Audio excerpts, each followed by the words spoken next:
Okay, in this video, I'm just giving you a quick preview on how my library program works.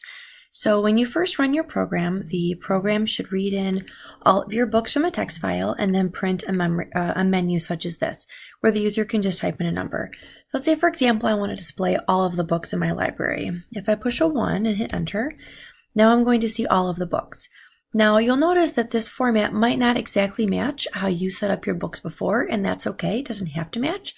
But you'll also notice that this layout makes it very easy to read what's going on. And then I also decided to use an A or a U for available and unavailable to be able to let the user know if the book was available to be checked out. Now, if I searched for new books, and we decided that new books would be from 2017 or newer, there are 2 new books, I should be able to pick for books that are available. Currently, they're all available, so we'll test that one in a minute. Search for a book by title or part of the title. So say, for example, I was wanting to get into Harry Potter books and I typed in HAR. I now see, so that's actually good. I got to show you the fact that I entered a letter instead of a number. And instead of having my program crash, it just prompted me to enter a valid integer.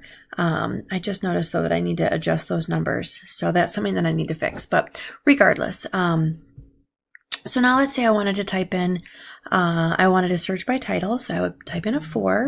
And then if I typed in the name or part of the name of the desired title, if I typed in HAR for Harry, then I would see that I have 4 Harry Potter books. And let's say I'm looking at this and I'm like, okay, well, which one should I go with? I'm going to go with Deathly Hallows, and that is row 108 for the call number. So I want to check that book out. So it says to check out a book. This is option 6. And I need to know the call number in order to check the book out. So when it asks me what number I want to check out, I'm going to say row 108. And then now I've checked out that book. And I can verify that by printing the available books. So if I type 3, I will now see that that book is no longer available. And then if I want to return the book or check it back in, I'm going to do 7 and then row 108. And now I have checked that book back in, and if I search for available books, then I will see that that book is there. So the things that we want to make sure that we have is a nice and easy to read printout of our books.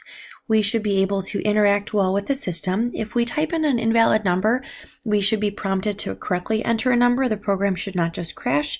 And then we should have a simple way to exit. So for mine, I just enter 0 to leave, and then I am done. Your library does not need to look like mine by any means. This is just an example of what it could look like. All right, thank you.